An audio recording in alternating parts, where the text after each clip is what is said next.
Selamat malam, Bapak Ibu Saudara, puji Tuhan, salam semuanya. Apa kabar? Luar biasa, dahsyat Tuhan selalu menyertai di dalam setiap kehidupan kita semuanya. Oke, Bapak Ibu Saudara, malam hari ini kita boleh berkumpul kembali untuk melanjutkan pengajaran kita ya. Kita masih berbicara tentang gereja Tuhan Yesus. Saya harap ini bagian yang keempat, ini mengakhiri tentang gereja Tuhan Yesus, lalu kita akan masuk kepada pembahasan bab yang lainnya ya. Nah, kita lihat dulu slide-nya.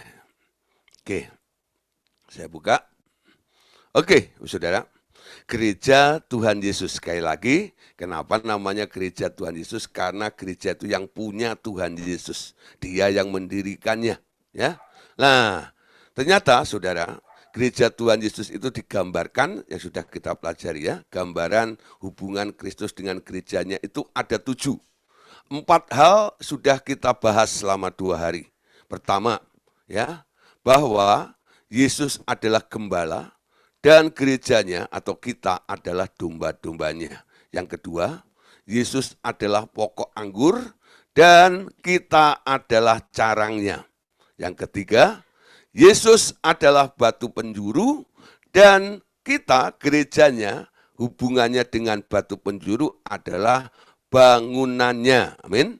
Nah, yang keempat, Yesus adalah imam besar dan kita ini adalah kerajaan imamnya. Jadi, gereja Tuhan itu sebenarnya isinya, jemaatnya harusnya semuanya statusnya imam. Ya, bukan orang awam. Banyak sekali ya, kadang-kadang ada perbedaan ya, ada jenjang perbedaan antara yang full timer atau pekerja atau gembalanya dengan jemaat. Nah, orang-orang yang terlibat dalam pelayanan disebut part time atau full timer kadang-kadang. Nah, tapi orang-orang yang tidak terlibat dalam pelayanan kadang-kadang dikatakan atau disebut sebagai kaum awam. Apa itu awam, saudara? Awam itu kalau Anda baca, Anda cari di dalam kamus bahasa Indonesia, kata awam itu sebenarnya artinya adalah tidak paham, tidak ngerti, nggak tahu apa-apa. Nah, itu namanya awam. Nah, banyak orang nggak terlalu familiar dengan kata awam. Kalau dibilang ya, kamu itu nggak tahu apa-apa, kamu nggak ngerti. Biasanya tersinggung ya. Tapi kalau dipakai bahasa rohani itu, ya saudara, Bapak Ibu Saudara adalah kaum awam. Ngangguk-ngangguk. Padahal kata awam itu nggak ngerti, nggak mudeng. Nah, orang nggak ngerti, nggak mudeng boleh bilang bodoh. Nah, saudara, nah, sekarang kita harus paham, jangan mau dibilang awam. Amin. Gereja Tuhan, rencana Allah sebenarnya dari awal. Yesus sebagai imam besarnya, ya, imam besar, lalu gerejanya itu adalah kerajaan imam. Kerajaan imam, di mana gereja itu jemaatnya harus dididik, harus diarahkan, harus didewasakan, harus dikasih tahu untuk menjadi imam. Imam itu apa? Imam itu pelayan Tuhan. Hidup melayani Tuhan. Amin. Nah, porsinya masing-masing. Kemarin sudah saya bahas dalam kisah perjanjian lama. Suku Lewi itu suku imam. Awalnya Tuhan mau membuat bangsa Israel ini semua penduduknya imam semuanya untuk melayani bangsa-bangsa lainnya.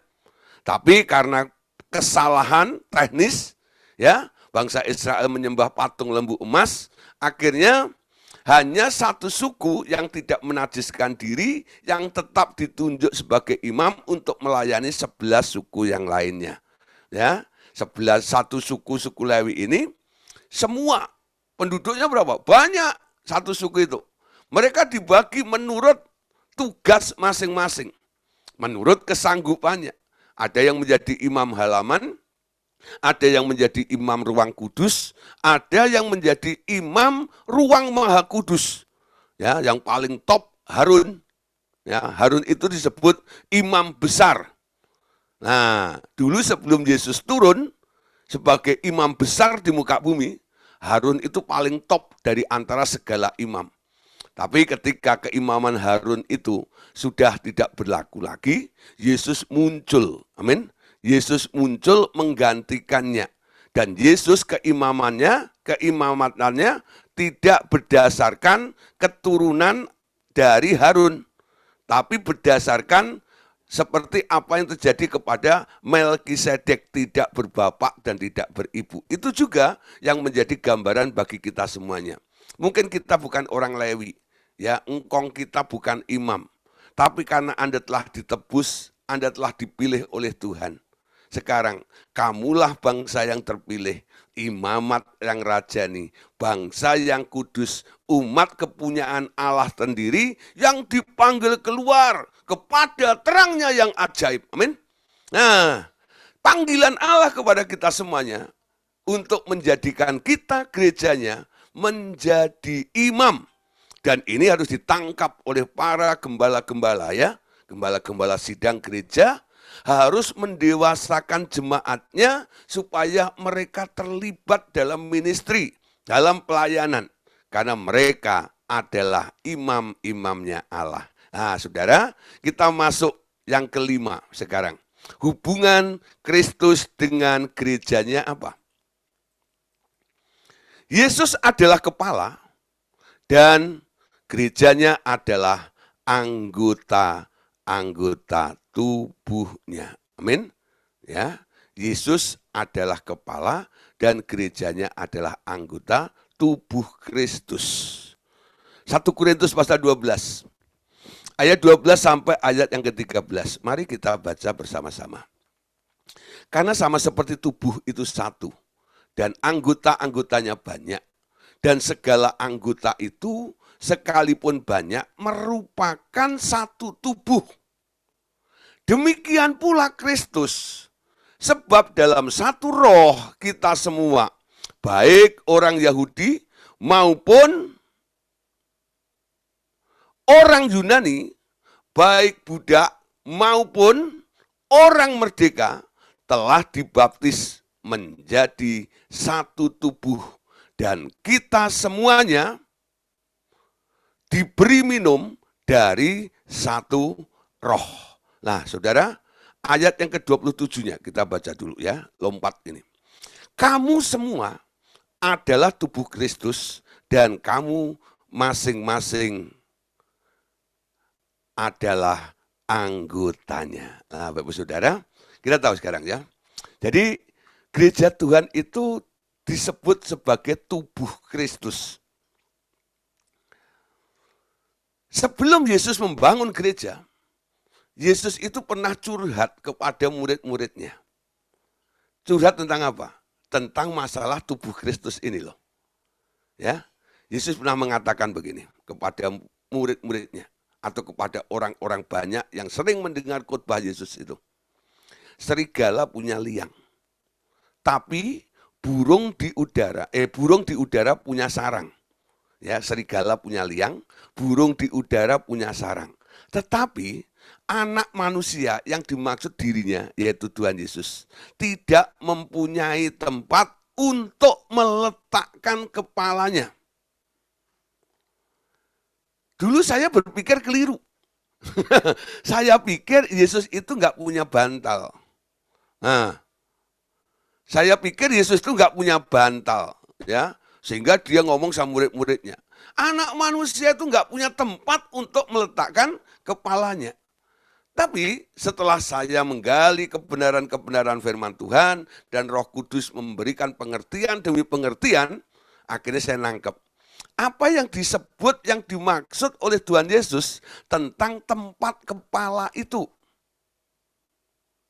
Satu kali Roh Kudus memberi gambaran begini. Ya, coba nih, kamu punya kepala kan? Ya, boleh nggak kepalamu itu, ya, aku ambil lalu aku taruh di tempat etalase yang paling indah di muka bumi ini. Materinya, ya, bahan dari etalase itu dari emas tulen semuanya. Ya, dikasih pernak-pernik mutiara yang indah. Lalu kepalamu ditaruh di tempat itu. Boleh enggak? Saya nangis loh. Oh iya ya. Ya enggak? Tempat kepala itu bukan etalase. Tuhan telah mendesain sedemikian rupa. Tempat kepala itu adalah tubuh. Amin.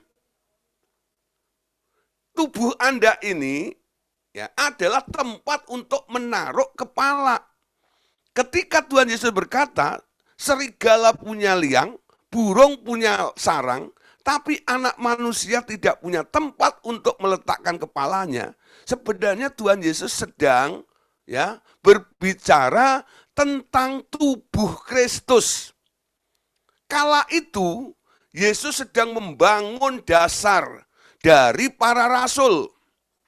Dia telah mengumpulkan, memilih 12 murid-muridnya ini baru satu kali ketika Tuhan Yesus berkata kepada Petrus, ya, namamu bukan lagi Simon, tapi Petros. Di atas Petros ini aku akan membangun jemaatku. Ya, nantinya akan berdiri, nantinya akan terbentuk sesuatu yang disebut tubuh Kristus, di mana Kristus adalah kepalanya dan kumpulan daripada orang-orang yang terhimpun yang percaya kepada Yesus itu sekarang boleh dinamakan sebagai tubuh Kristus. Amin. Nah, sekarang kita sadar ya. Kenapa Anda disebut tubuh Kristus? Karena Anda adalah orang-orang yang terbilang ya, yang dikumpulkan, yang disatukan dari berbagai macam culture, kebudayaan, masa lalu Anda, kebudayaan Anda, sifat-sifat Anda dikumpulkan menjadi satu. Ya, menjadi sebuah kesatuan. Kesatuan daripada gereja inilah yang disebut tubuh Kristus. Amin. Tadi Paulus berkata dalam 1 Korintus tadi, karena sama seperti tubuh itu satu dan anggota-anggotanya banyak. Tubuhnya satu, anggotanya boleh banyak. Dan segala anggota itu sekalipun banyak merupakan satu tubuh. Sebuah kesatuan. Amin. Nah, saudara, tadi di ayat yang ke-27 dikatakan, kamu semua adalah tubuh Kristus dan kamu masing-masing adalah anggotanya. Sekarang, apa nasihat dari Paulus sebagai anggota tubuh Kristus yang telah dipersatukan ini? Dalam Efesus pasal 4, ayat 4 sampai ke ayat yang ke-6, Paulus berkata begini, dan berusahalah memelihara kesatuan roh oleh ikatan damai sejahtera, satu tubuh dan satu roh, sebagaimana kamu telah dipanggil kepada satu pengharapan yang terkandung dalam panggilanmu. Satu Tuhan, satu iman, satu baptisan, satu Allah dan Bapa dari semua Allah yang di atas semua dan oleh semua di dalam semua. Bagaimana ini bisa terjadi, terrealisasi? Adanya satu tubuh, adanya satu roh, ya, dalam panggilan yang terkandung dalam pengharapan panggilannya itu, sampai mencapai satu Tuhan, satu iman, ya, satu baptisan, satu Allah dan Bapa dari semua Allah, ya, sehingga semua di dalam semuanya itu. Nah, ini semua dikendalikan oleh satu leaders, satu pemimpin. Ya, pemimpin inilah yang disebut kepala. Amin. Kepalanya. Kepalanya siapa? Kepalanya Yesus. Kepalanya Yesus. Nah, saudara, seluruh anggota tubuh ini bergerak karena diperintahkan oleh kepala. Betul enggak? Tangan bergerak diperintahkan oleh kepala. Kaki bergerak diperintahkan oleh kepala juga. Kepala itulah yang memberikan komando. Kepala itulah yang memberikan instruksi. Kepala itulah yang memberikan arahannya kepada seluruh anggota tubuh Kristus. Jadi tubuh Kristus itu nggak boleh bergerak sendiri menurut kemauannya sendiri. Tangan nggak bisa seenaknya sendiri, ya. Nah, kaki nggak boleh seenaknya sendiri. Dia mau bergerak, dia mau berjalan untuk melakukan setiap aktivitas, dia harus mengikuti instruksi dari otak yang ada di kepala manusia itu, ya. Nah, Bapak Ibu Saudara, kadang-kadang ya, dalam menyatukan anggota tubuh Kristus ini kadang-kadang sedikit ruwet ya, sedikit mengalami hambatan. Karena apa? Ya, semua kan punya ego, punya hak masing-masing, ya. Nah, Saudara, satu kali ya, kita lihat ada gambaran begini. Ya, saya gambarkan ya, tubuh kita ini satu hari ya. Ada mata, ada hidung, ada telinga, ada mulut, ada tangan, ada kaki, dan ada organ-organ tubuh yang lainnya, ya. Nah, semua punya fungsi masing-masing, bukan? Punya bagian masing-masing. Kaki untuk berjalan, ya, tangan untuk mengambil atau untuk mengangkat sesuatu, mata untuk melihat, telinga untuk mendengar, hidung untuk mencium, ya, mulut untuk mengecap, untuk merasakan, untuk menikmati.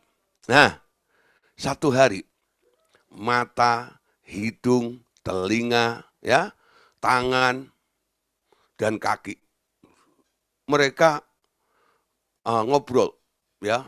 Dia bilang begini, itu mulut ya, enak sendiri dia. Saya yang jalan, dia yang makan. Tangan bilang, oh iya, gua yang ngambil tuh, dia yang makan.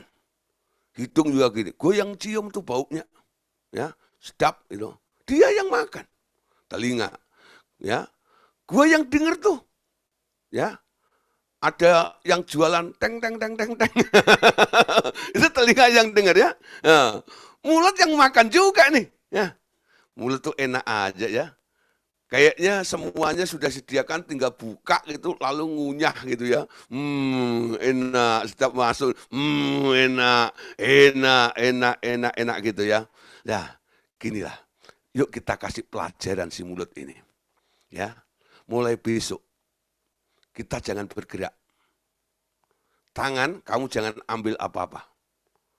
Mata, kamu jangan lihat. Telinga, kamu jangan dengar apa-apa. Hidung, kamu jangan cium apa-apa. Kaki, kamu jangan melangkah. Akhirnya mereka sepakat, ya, memboikot. Memboikot si mulut itu. Nah, awalnya, karena satu hari tidak dikasih sesuatu mulut ini, mulai asem ya, biasanya mulut itu ya. Rasanya kok nggak ada yang masuk sama sekali. Mulai ada rasa nggak enak gitu ya. Itu gimana ya, bibirnya mulai kering gitu ya. Kenal, nggak ada yang masuk sama sekali ya. Nah, hari kedua dia masih bingung juga. Kenapa nih nggak ada yang masuk ini ya.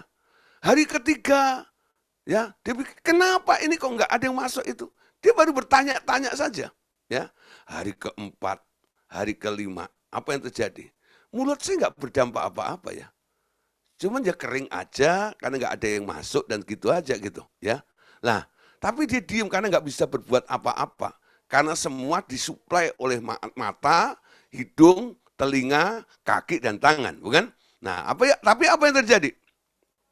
Ketika mulut tidak dikasih makan selama 5 hari, mata mulai berkunang-kunang. Ya, mata mulai berkunang-kunang, jidat mulai pening, ya. Nah, kaki mulai semutan, tangan juga mulai gemeter-gemeter seperti itu. Nah, tapi mereka mencoba mulai terus bertahan, biarin, tahu rasa lu, ya. Bertambah hari, apa yang terjadi? Kaki mulai lemas, tangan mulai lemas juga. Nah, mereka akhirnya tangan ini mulai lemah dan mulai sakit. Ketika mereka mulai sadar, kalau kita terus ya memboikot mulut seperti ini, lama-lama habis kita semuanya. Oke, ya. Kita sekarang jangan memboikot mulut. Ya. Ya udahlah. Memang dia tugasnya hanya menikmati saja. Mengecap dan apa yang kita lakukan. Memang itu tugasnya. Akhirnya besok mereka sepakat. Walaupun dengan berat hati, akhirnya tangan, kaki, mulut, tangan, kaki, hidung, telinga, mata mulai bekerja seperti semula. Ya, dia lihat ada somai, ya loh, si telinganya dengar, matanya nengok, oh ya somai, itu. Nah, kakinya mulai lari ya. Tangannya mulai ambil piring, ambil somai. Nah, somai sudah datang, mulai disuapin ke mulut ini ya. Mulutnya mulai mengunyah, mulutnya mulai berkata, oh cek, enak ya, enak gitu ya. Nah, apa yang terjadi? Ketika mulut mulai bekerja lagi, ada makanan yang masuk, ya, ada kekuatan lagi kepada tubuh itu. Sehingga tubuhnya menjadi kuat kembali. Ya, menjadi kuat kembali. Nah, Bapak Saudara, ini menjadi gambaran yang menarik bagi kita semuanya ya. Kadang-kadang perpecahan di dalam tubuh Kristus ini terjadi seperti ini.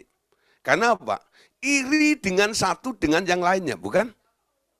Kok dia yang menikmati ya? Padahal gua yang bekerja ini. Ya, kenapa begini? Yesus berkata, Paulus juga berkata, bahwa di dalam anggota-anggota tubuh ini, mereka harus bergerak menurut fungsinya masing-masing. Amin. Ada yang berperan, ya, menjadi fungsinya menjadi mulut, ada yang berfungsi sebagai mata, ada yang berfungsi sebagai telinga, ada yang berfungsi sebagai kaki, ada yang berfungsi sebagai tangan. Nah, saudara, ada juga yang sebagai mulut.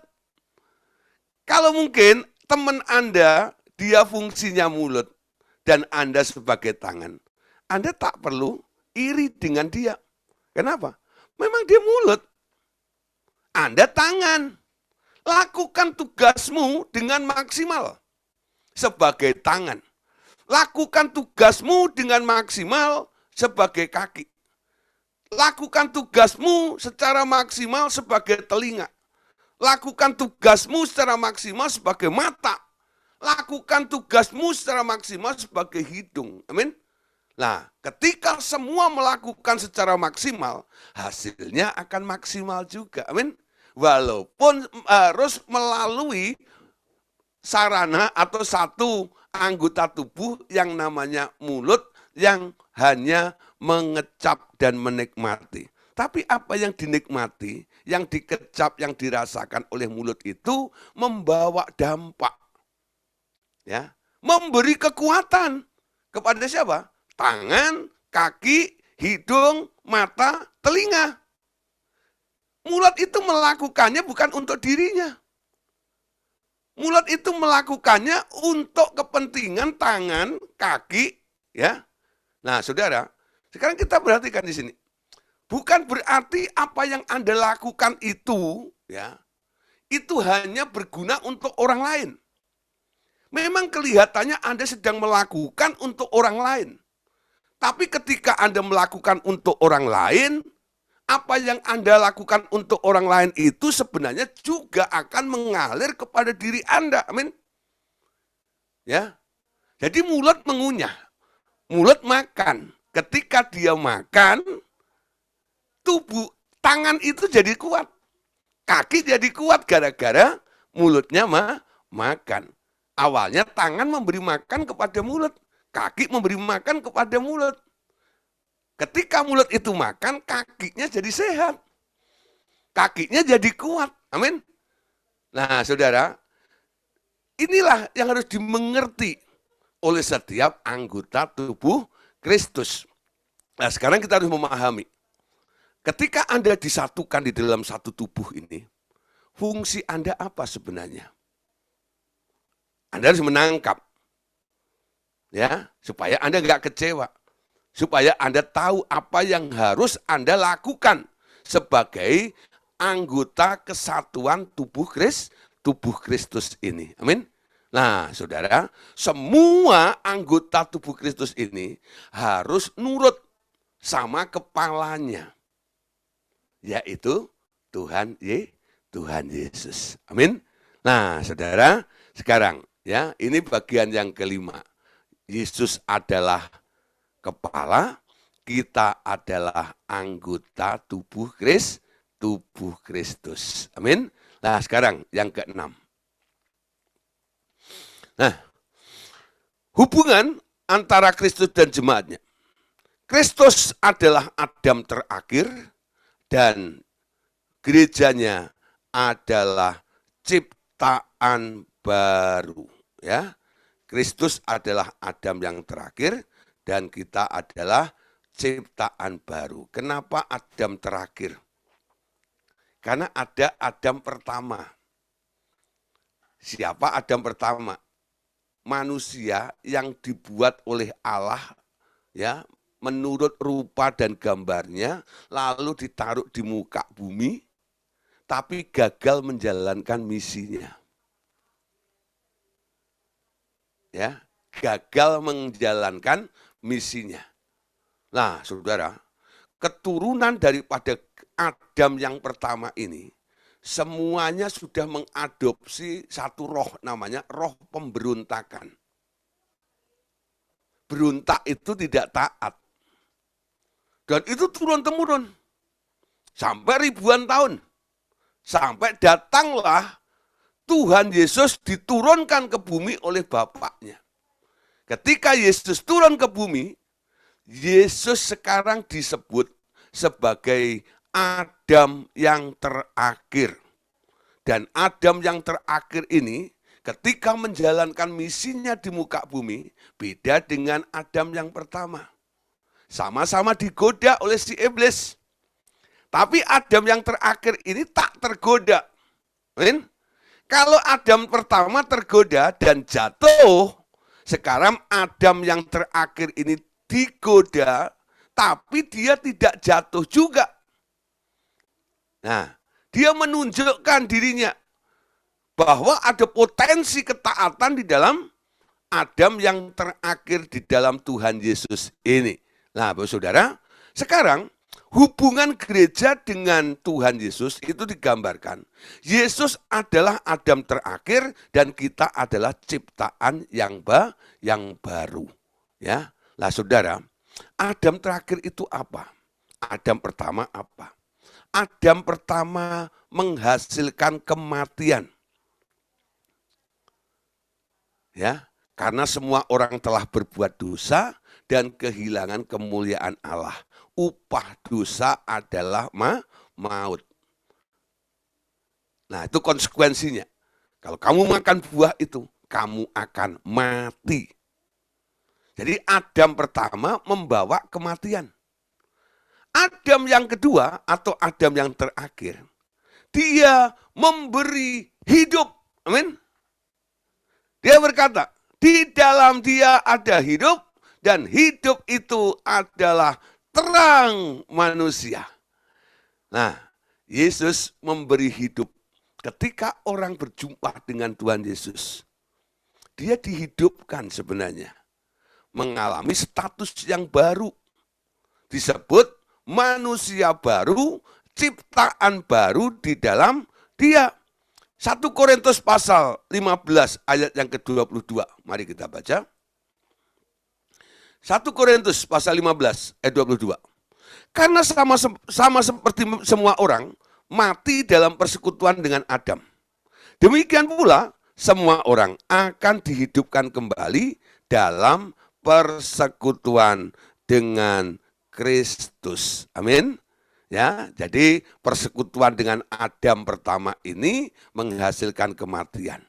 Tapi ya, orang Adam yang terakhir ini dalam persekutuan dengan Kristus akan mengalami kehidupan. Ya, ayat 45-nya. Seperti ada tertulis, manusia pertama Adam menjadi makhluk yang hidup, tetapi Adam yang akhir menjadi roh yang menghidupkan. Manusia pertama Adam menjadi makhluk yang hidup. Kapan itu? Ketika Tuhan Allah menghembuskan nafas kepada Adam pada waktu itu, lalu Adam disebut sebagai makhluk yang hidup. Ya, makhluk yang hidup. Nah, Ketika dia putus dengan Allah karena dosa, hidup Allah tidak ada lagi kepada dia. Sekarang, dengan kita menerima Tuhan Yesus masuk ke dalam diri kita, ke dalam hati kita semuanya, sekarang orang yang menerima Yesus itu kemasukan hidup. Yang nggak menerima Yesus, itu nggak hidup. Bentar Pak, ya. Masa dibilang orang yang nggak menerima Yesus nggak hidup? Nah, saudara, yang dimaksud hidup ini adalah ya orang yang memiliki hubungan dengan Allah atau surga. Hidup itu artinya ya punya koneksi, terhubung kembali dengan Allah, dengan Bapa, dengan surga. Tidak menerima Yesus, dia disconnection, putus hubungan dengan Allah. Nah, orang yang putus hubungan dengan Allah itu disebut mati. Mati rohani ya namanya, mati. Nah, saudara, mati. Jadi banyak orang yang kelihatannya bergerak, kelihatannya hidup. Bisa jalan, bisa cari duit, ya, bisa berhasil dalam ini dan itu, melakukan aktivitas, ya, sebagai manusia. Tapi sebenarnya di hadapan Allah, status orang itu mati. Saya sering mengistilahkan, orang di luar Yesus itu nggak beda dengan zombie. Tahu zombie? Ya, zombie itu ya, mayat hidup, gerak. Ya. Jadi dia bergerak, tapi nggak hidup. Nah, kata hidup di sini beda pengertiannya dengan ilmu biologi, saudara ya. Kalau biologi, semua yang bergerak, dalam macam dikatakan hidup, katanya gitu ya. Nah, dalam pengertian rohani, yang disebut hidup itu adalah hubungan. Ketika Anda putus hubungan dengan Allah, Anda dikatakan mati. Ya, ketika Anda terhubung kembali dengan Allah, Anda sekarang boleh dikatakan hidup. Menerima Yesus, Anda terhubung kembali dengan Bapa. Yesus berkata, akulah jalan, kebenaran dan hidup. Tidak ada seorang pun sampai kepada Bapa atau terhubung dengan Bapa tanpa lewat aku. Nah, agama lain mengatakan Yesus itu seperti jembatan Sirotol Mustaqim. Penghubung untuk masuk kepada surga itu harus lewat jembatan rambut dibelah 7. Ya. Siapa yang dimaksud? Yang dimaksud Isa. Isa Rohullah itu. Yaitu Yesus yang ada di dalam Alkitab kita. Dalam Yohanes 14 ayat 6 katakan, akulah jalan, kebenaran dan hidup. Nah, orang Kristen sekarang memiliki kepastian. Karena Anda ada di dalam Yesus, amin. Di dalam Yesus Kristus, Anda dinyatakan hidup. Memperoleh hidup di dalam Dia itu, amin. Nah, hubungan Anda dengan Yesus, gereja dengan Yesus. Ya, tadi dikatakan, Yesus adalah Adam terakhir, sekarang Anda adalah ciptaan baru. Semua orang yang ada di dalam Yesus sekarang adalah ciptaan baru. Ayatnya di mana? 2 Korintus pasal 5 ayat yang ke-17. 2 Korintus 5 ayat 17. Mari kita baca sama-sama. 2 Korintus 5 ayat 17. Jadi, siapa yang ada di dalam Kristus, ia adalah ciptaan yang baru. Yang lama sudah berlalu. Sesungguhnya yang baru sudah datang. Amin. Kalimat atau ayat ini diawali dengan kata, jadi siapa? Jadi siapa? Anda mengerti ya? Kalau ada kalimat yang diawali dengan kata jadi siapa, ya, Anda harus tahu apa tujuannya. Siapa yang mengapa? Jadi siapa yang ada di dalam Kristus, ini merupakan persyaratannya.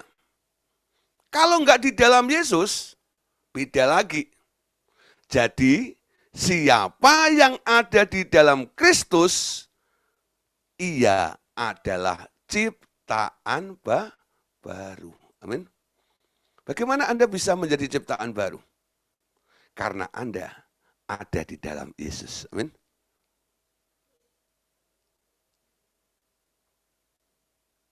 Simpel ya. Ketika Anda ada di dalam Yesus, jadi siapa yang ada di dalam Kristus, ia adalah ciptaan baru. Ketika Anda menjadi ciptaan baru, yang lama sudah berlalu, sesungguhnya yang baru sudah datang. Paulus ini menulis ayat ini, saya kagum sekali. Kenapa dia tidak katakan begini? Jadi siapa yang ada di dalam Kristus, ia adalah ciptaan baru, yang lama akan berlalu. Kok tidak dipakai kata akan? Kenapa dia berkata, sudah berlalu? Anda jarang memperhatikan, bukan? Sehingga Anda terus ditarik pada kehidupan lama Anda. Karena Anda tidak mengetahui tentang prinsip kebenarannya. Ini nasibnya. Nasib orang yang ada di dalam Kristus, dia adalah ciptaan baru yang lama sudah berlalu, sesungguhnya yang baru sudah datang. Bukan akan berlalu dan akan datang, bukan. Kalau diberi ketegasan dengan kata sudah, artinya apa? Anda dijamin. Yang lama itu harus berlalu, yang baru itu harus ada sekarang di dalam diri Anda, bukan? Coba perhatikan ayat ini sekali lagi, ya. Pelototin semuanya, ya. Garis bawahi, kalau Anda pakai Alkitab, kata sudah, ya, sampai bolong. Ya, jadi siapa yang ada di dalam Kristus, ia adalah ciptaan baru. Amin. Nah, yang lama sudah berlalu, sesungguhnya yang baru sudah datang. Amin. Anda manusia lama atau manusia baru? Anda ada di dalam Yesus atau tidak? Apakah Anda ciptaan baru? Nah, Anda harus punya jawaban yang pasti. Enggak tergoyahkan. Kalau Anda ditanya, Anda ciptaan baru. Pastikan, apakah Anda tinggal di dalam Yesus atau tidak? Terhubung dengan Yesus atau tidak? Jadi di dalam Yesus, ya. Jadi siapa yang ada di dalam Kristus, ia adalah ciptaan baru. Syarat menjadi ciptaan baru karena orang itu tinggal di dalam Kristus. Anda nggak boleh ngaku-ngaku ya, saya ciptaan baru ya. Karangku adalah ciptaan baru. Nah, lagunya gitu ya, nyanyinya begitu. Nah sekarang kalau ditanya, apakah Anda orang yang tinggal di dalam Kristus atau tidak? Pak, tinggal di dalam Kristus itu apa? Banyak orang kadang-kadang masih nggak ngerti basicnya. Tinggal di dalam Kristus itu apa? Ya, tinggal di dalam Kristus itu apa? Masuk di dalam kehendaknya Dia. Masuk di dalam keinginannya Dia. Masuk di dalam rencananya Dia. Itu namanya tinggal di dalam Kristus. Tanggalkan, ya toh, keinginanmu, lalu ambil keinginan Tuhan. Itu artinya Anda tinggal di dalam Dia. Ya. Tinggal di dalam Dia. Di dalam Yesus. Semua yang Anda inginkan adalah keinginan Kristus. Semua yang Anda lakukan adalah yang mau dilakukan oleh Yesus. Bisa enggak? Ya harus bisa. Kalau enggak, Anda bukan ciptaan baru. Nah, ketika Anda sudah menjadi ciptaan yang baru, disitulah ada garansinya. Dijamin. Yang lama sudah berlalu dan yang baru sudah datang. Hidupmu yang Anda hidupi itu, seperti Paulus katakan, hidupku bukannya aku lagi, tapi Yesus dalamku. Amin. Hidupku bukannya aku lagi, tapi Yesus dalamku. Amin. Nah, Paulus berkata, hidup yang kuhidupi sekarang ini, hidup karena Dia. Yang ku kehendaki ialah mengenal Dia. Itu perjuangan Paulus untuk masuk ke dalam Kristus. Amin. Keinginannya cuma satu. Mengenal. Sebenarnya, apa sih yang diinginkan Tuhan Yesus? Sebenarnya apa yang mau dilakukan oleh Tuhan Yesus? Itu yang perlu Anda kejar untuk Anda boleh mengetahuinya. Amin. Siapa yang hari ini yang sudah mulai mengarah ke situ? Aku mau tahu apa yang Tuhan mau lakukan. Kebanyakan orang Kristen pengen tahu Tuhan mengadakan mujizat atas diri Anda, bukan? Aku mau tahu Tuhan, kemuliaan-Mu turun atasku. Aku mau tahu Tuhan, dompetku penuh. Aku mau Tuhan penyakitku sembuh. Wah. Jadi hanya tahu tentang itu loh. Tapi tahu tentang kebenaran, tahu tentang hatinya Tuhan, tahu tentang keinginannya Tuhan, tahu tentang plan rencananya Tuhan, jarang. Ya, Anda kejar. Padahal ayat itu sudah sering dikatakan oleh Paulus. Satu hari saya diundang untuk khotbah Paskah. Ya. Nah, ketika saya diundang di dalam khotbah Paskah sebuah gereja itu, saya ambil tema ini. Yang ku kehendaki ialah mengenal Dia. Di situ ada kuasa kematian dan kebangkitannya dong. Betul nggak? Nah, yang ku kehendaki. Saya bicara kepada jemaat yang kami melayani saat itu. Kalau Yesus sudah mati untuk kita semuanya. Pengorbanannya begitu luar biasa bagi kita semuanya. Sekarang tujuan hidupmu apa? Apa yang Anda kehendaki? Kalau semuanya telah dikerjakan oleh Tuhan Yesus, dan Yesus katakan, it's finished, sudah selesai, sudah genap semuanya. Sakit disembuhkan, betul nggak? Kutuk dilenyapkan. Sekarang apa tujuan hidupmu? Mengenal Dia.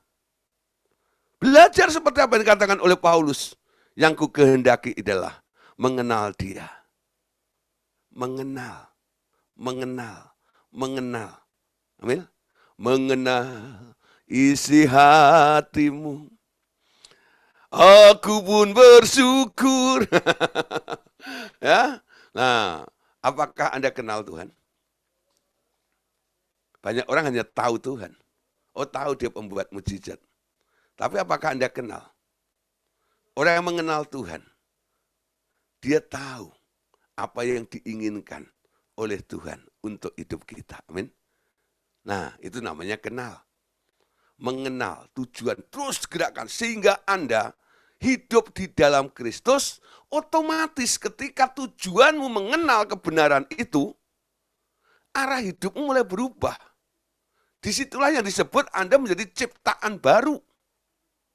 Anda nggak pengen lagi jadi orang kaya.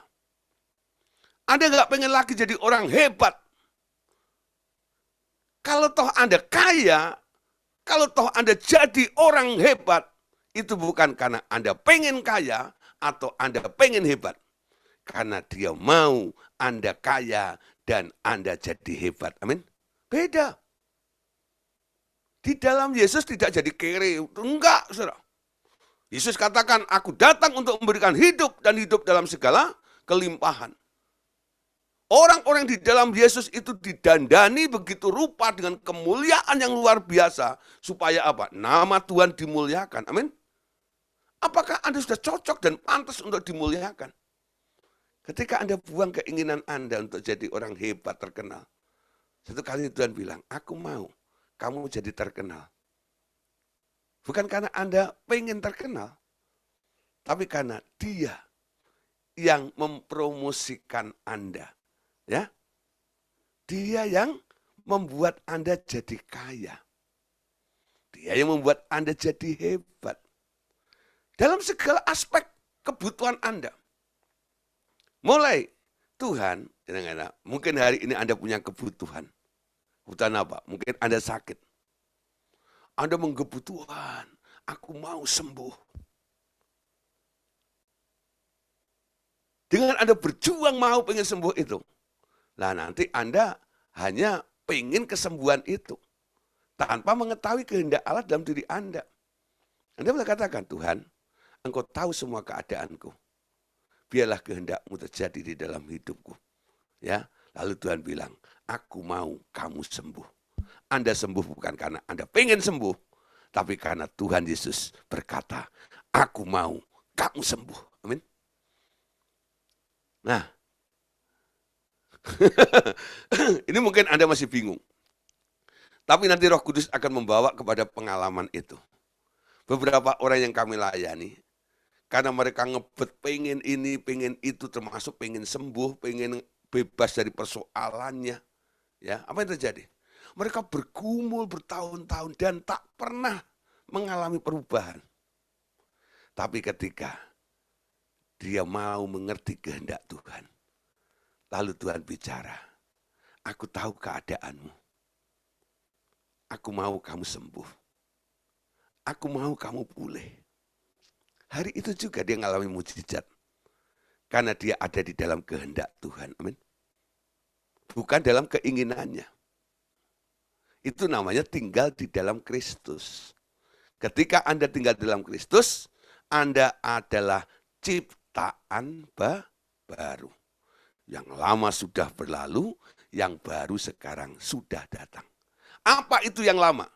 Dan apa itu yang baru? Yang lama itu adalah egosentris, yang baru itu adalah kristosentris. Amin. Sekarang Anda bukan orang yang egois. Bukan orang yang egosentris. Segala sesuatu untuk diri Anda, tidak.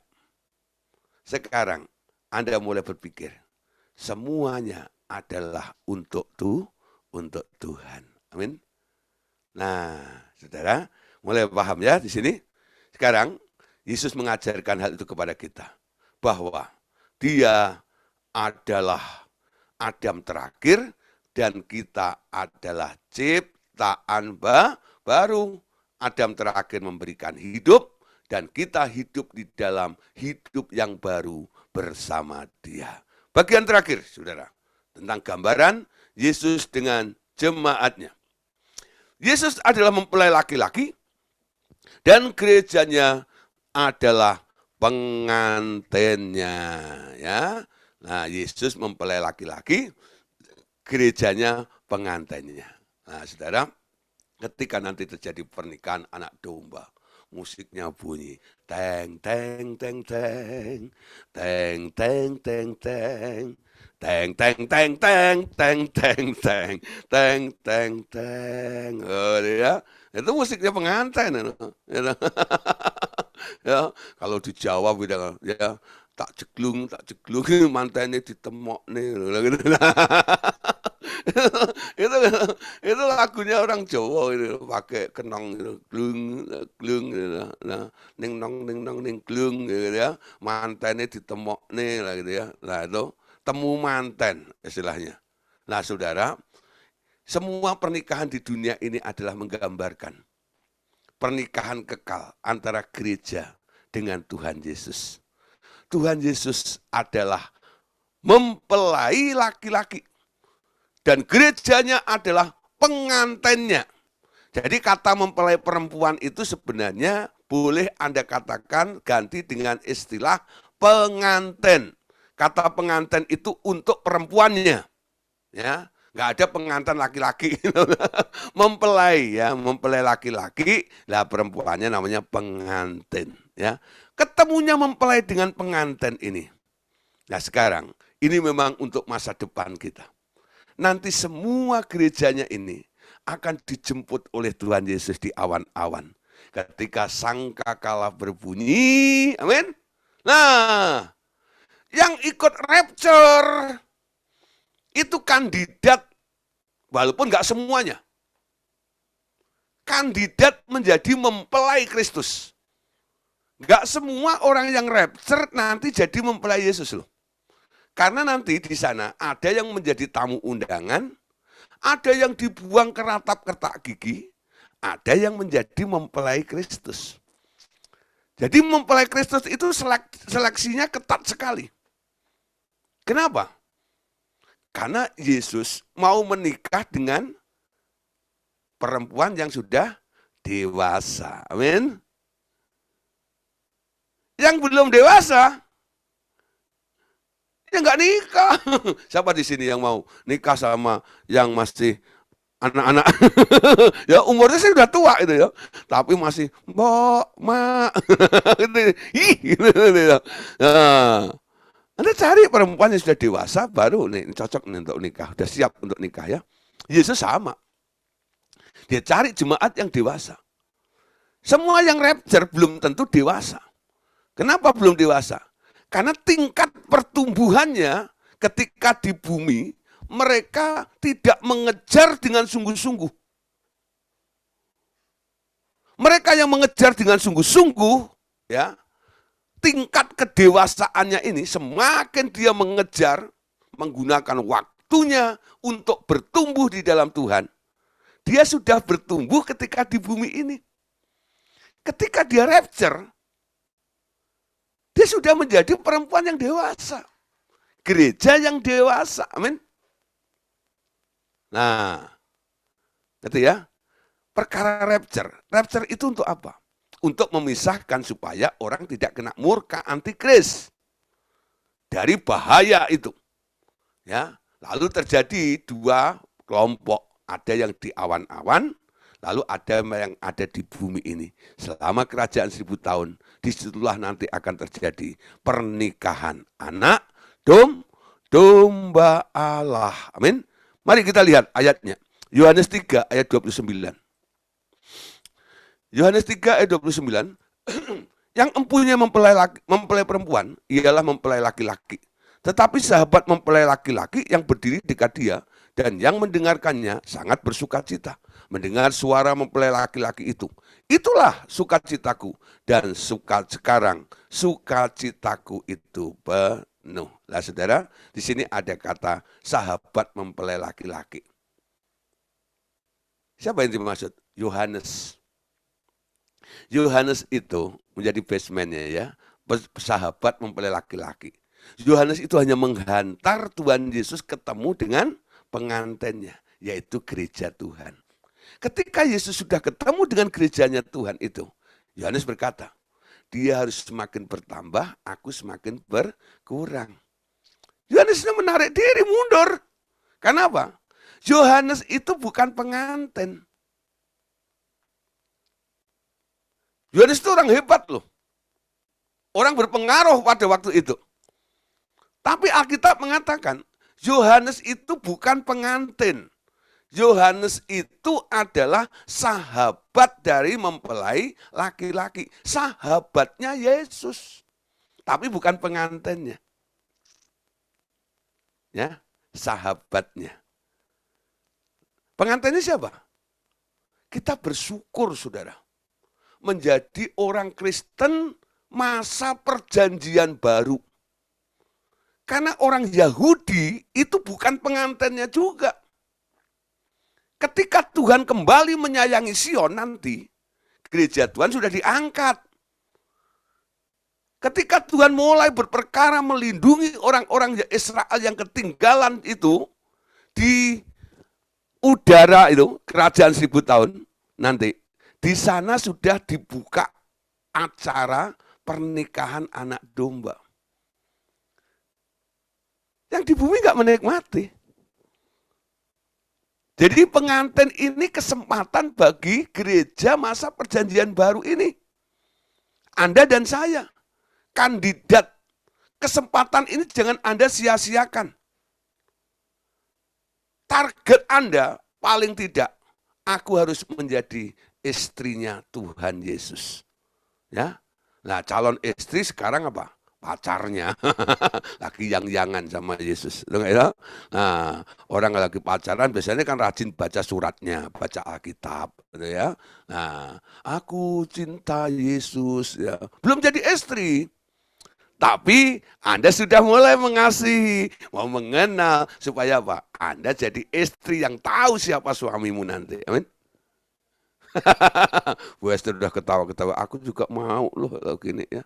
Nah, istri. Istri siapa? Istrinya Yesus. Amin. Nah, saudara, sekarang 2 Korintus pasal 11 ayat yang kedua. 2 Korintus 11 ayat 2. Paulus berkata, sebab aku cemburu kepada kamu dengan cemburu ilahi. Karena aku telah mempertunangkan kamu kepada satu laki-laki untuk membawa kamu sebagai perawan suci kepada Kristus.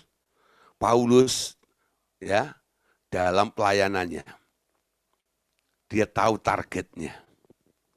Kalau dia harus kadang-kadang keras dalam mengajar jemaat itu, bukan karena dia arogan, bukan untuk kepentingan dirinya. Dia mengatakan, aku cemburu kepada kamu dengan cemburu ilahi. Kenapa? Aku bilang kamu nggak boleh ini, nggak boleh itu, jangan begini, jangan begitu. Karena ada tujuannya. Aku telah mempertunangkan kamu kepada satu laki-laki untuk membawa kamu sebagai perawan yang suci kepada Kristus. Apakah gereja Tuhan hari-hari ini sedang dipersiapkan seperti itu atau tidak? Jawab sendiri. Ya. Nah, secara umum. Tapi secara pribadi, apakah Bapak Ibu Saudara sedang mempersiapkan diri Anda untuk menjadi tunangannya Yesus yang nanti akan menjadi istrinya Yesus sebagai perawan suci kepada Kristus. Suci itu artinya apa? Suci itu artinya bersih. Kudus itu artinya khusus. Jadi perawan suci itu bersih-bersih dari apa? Kontaminasi dunia. Harus mulai satu persatu. Sistem dunia ini harus Anda tinggalkan. Anda masuk dalam sistem kerajaan Allah. Amin. Anda akan beda nanti. Cara kerjamu beda. Cara berpikirmu beda. Karena kerajaan dunia dan kerajaan surga itu berbeda konsep. Amin. Nah, Anda perhatikan. Ya, menyucikan diri dari dunia dengan segala sistemnya ini. Efesus pasal 5 ayat 32 sampai ayat yang ke-33. Rahasia ini besar, tetapi yang aku maksudkan ialah hubungan Kristus dan jemaat. Bagaimanapun juga, bagi kamu masing-masing berlaku, kasihlah istrimu seperti dirimu sendiri, dan istri hendaklah menghormati suaminya. Saudara, pernikahan di bumi ini hanya gambar. Gambar dari apa? Hubungan Kristus dan jemaatnya. Jadi kalau Bapak Ibu Saudara diizinkan oleh Tuhan menikah, ya puji Tuhan ya, Anda artinya boleh menggambarkan, boleh merasakan apa yang akan Anda alami nanti dengan Tuhan. Kalau toh Anda sudah menikah, mungkin ada hal-hal ya, sampai ada yang divorce dan sebagainya. Ya, oke, saudara, itu namanya training, pembelajaran. Kalau Anda gagal dalam menikah, jangan terlalu berduka cita. Ya sudah, aku pernah nikah dan aku pernah gagal. Ya, jangan nikah lagi.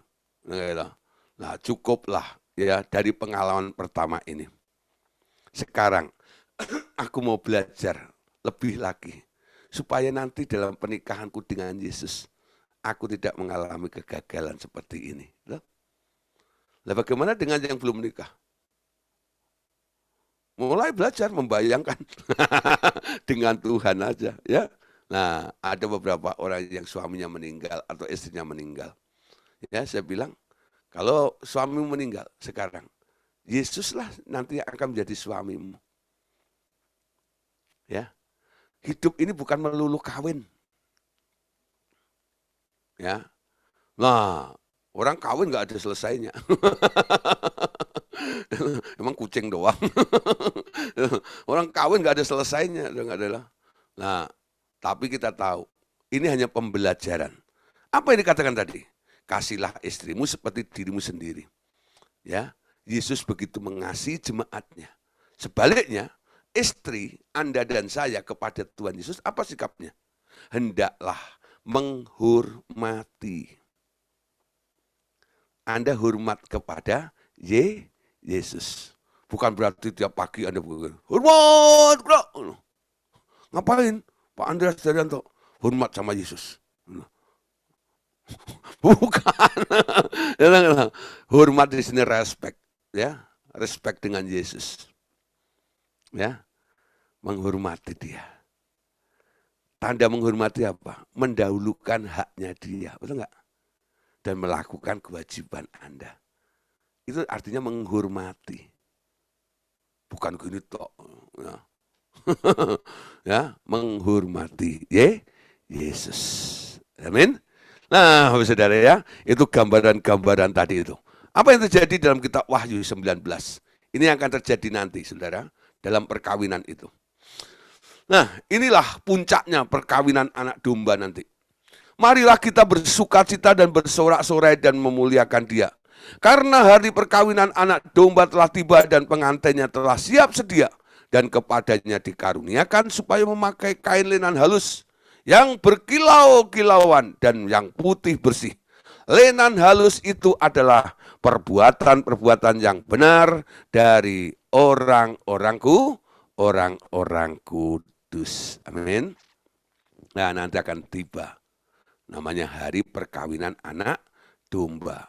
Ini istilah saya adalah Allah Bapak mantu. Ya, Allah Bapak mantu. Jadi dia punya anak satu-satunya, lalu dicariin jodohnya. Itu enggak tahu. Siapa? Anda dan saya. Anda jadi mantunya Bapak nanti. Ya, jadi mantunya Allah Bapak di situ. Karena apa? Karena Anda jadi istrinya Tuhan Yesus.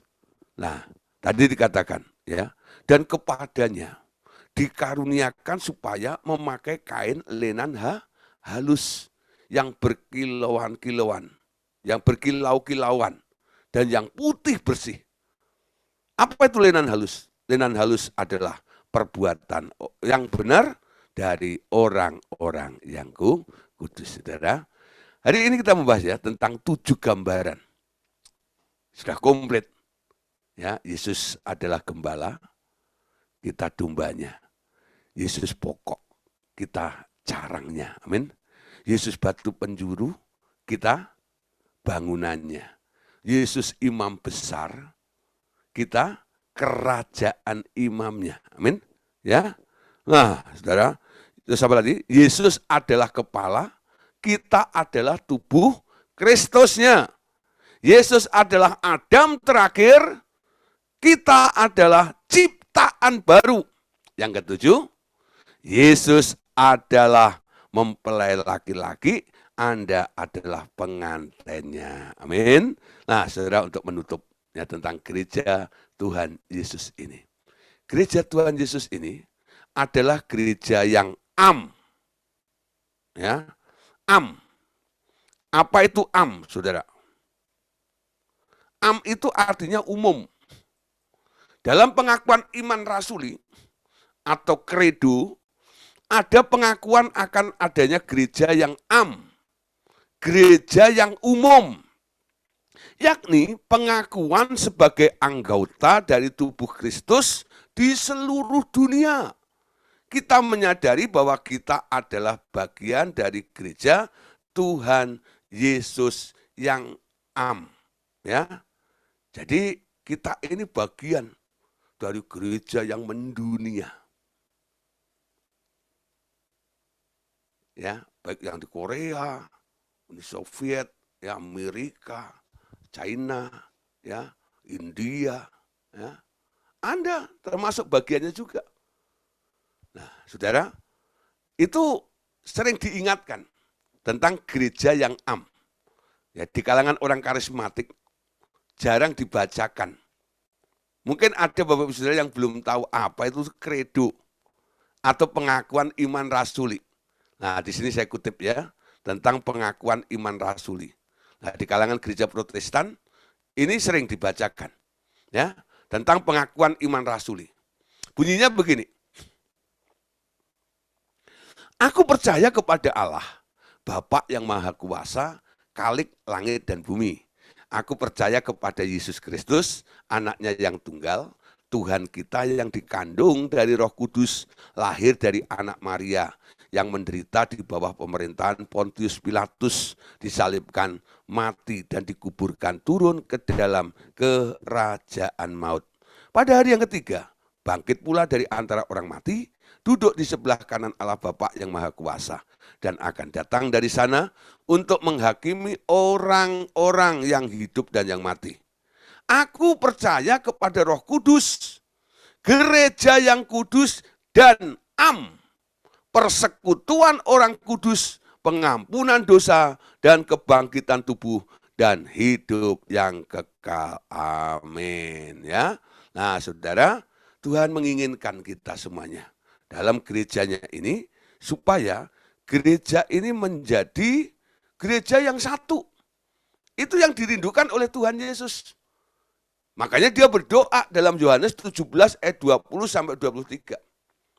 Dan bukan untuk mereka ini saja aku berdoa, tetapi juga untuk orang-orang yang percaya kepadaku oleh pemberitaan mereka, supaya mereka semua menjadi satu, sama seperti engkau ya Bapa di dalam aku dan aku di dalam engkau, agar mereka juga di dalam kita, supaya dunia percaya bahwa engkaulah yang telah mengutus aku, dan aku telah memberikan kepada mereka kemuliaan yang engkau berikan kepadaku, supaya mereka menjadi satu, sama seperti kita adalah satu, aku di dalam mereka, dan engkau di dalam aku, supaya mereka sempurna menjadi satu, agar dunia tahu bahwa engkau yang telah mengutus aku, dan bahwa engkau mengasihi mereka sama seperti engkau mengasihi aku. Amin.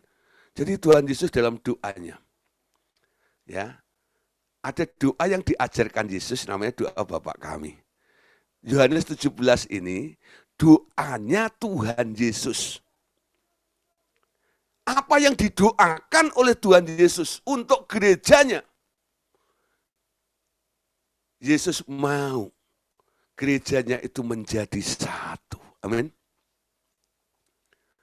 Sekarang kita nangkap kerinduan daripada Tuhan kita. Dia kepala gereja kita. Dia yang mendirikan gereja Tuhan Yesus di dunia ini. Dia mau semua anggota-anggotanya ini menjadi satu. Ya, saudara, kadang-kadang dalam retret, saya kadang-kadang mengajak mereka untuk bergandengan tangan.